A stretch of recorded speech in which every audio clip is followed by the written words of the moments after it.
Madam Mayor, honoured guests, ladies and gentlemen, it is an honour to have been asked to give the Lassies response, and I'd like to thank Madam President for asking me, and would also like to thank John for giving us his perspective on the matter of women and money. My male role model growing up was always my father, Alistair. So I always regarded as being infinitely capable and a shining example of masculinity.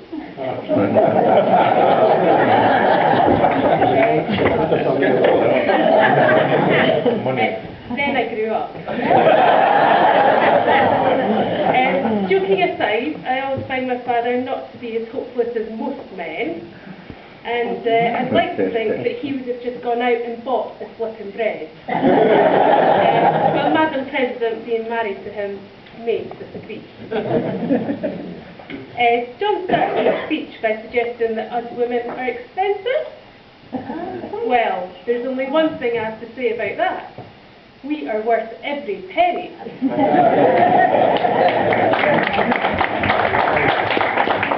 As Burns states, the sweetest hours that ever I spend are spent among the lassies.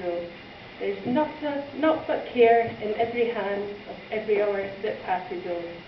What signifies the life of man? 'Twere naught for the lassies. And whether you love money or despise it, there's no escaping the fact that in order to live and support a wife and family, it is a necessity. And I am in complete agreement with John, this one, and his sentiments on the need to relocate for money and work, as many of us have had to do. But Burns warns us with his words, "The wearily race may riches chase, and riches still may fly them all, and though at last they catch them fast, their hearts can ne'er enjoy them all." Articulating the old adage that the pursuit of money won't bring you happiness. But we must also not forget that for lack of thee, Rabbi lost his lass, as John has already pointed out. Thus, a happy man only needs to make as much money as wife can spend. That doesn't sound too hard. While a happy woman is one who can find such a man. A little bit harder. But if money is the root of all evil, as John alludes with his reference to Timothy, it is only when in the hands of men. Rather than spend the money on the bread, the likes of Tam O'Shanter would rather spend the money on booze. So nobody could ever blame poor Kate for being sacked as sulky, sullen dame, gathering her brows like gathering storm, nursing her wrath to keep it warm, while Tam is boozing at the nappy. So I would like to tell the tale of Kate O'Shanter, and how having no money brought in by Tam affected her.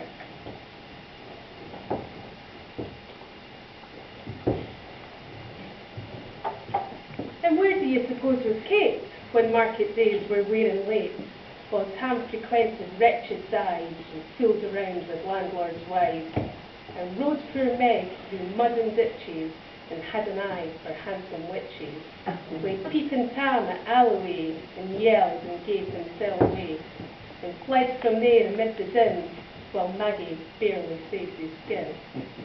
Where was Kate? Now where do you think? Kate slaved away the livelong day, she had so many bills to pay. The twins just had to have some shoes, and Tam, he spent that much on booze. She does the wash, she mends the clothes, and what all else, God only knows. She keeps the house all neat and trim, and makes the lunch for Ploughboy Jim. A neighbour lad they hire by day, who does the work while Tam's away. She herds the sheep and cattle too, feeds hens, milks cows, and when that's through, she makes the cheese and butter too for Tam to sell on market day. So truth to tell, it's hard to say, Tam drinks the proceeds half away. But to our tale. Tam went home that night at 4, when Maggie found the stable door. Tam tumbled senseless to the floor, to sleep at half 8 hours or more. His dreams went through that ride again, tossed and turned mid-Halen Lane. At noon, Tam woke from his lowly bed, and saw his trusty steed, Meg's rump, above his head. And awful thoughts came to his brain. Oh God, that was me hail and rain. He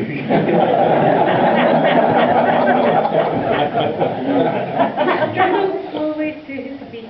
He was not clean, he was not neat. He scraped off what he could, and then he made his way from butt to bed.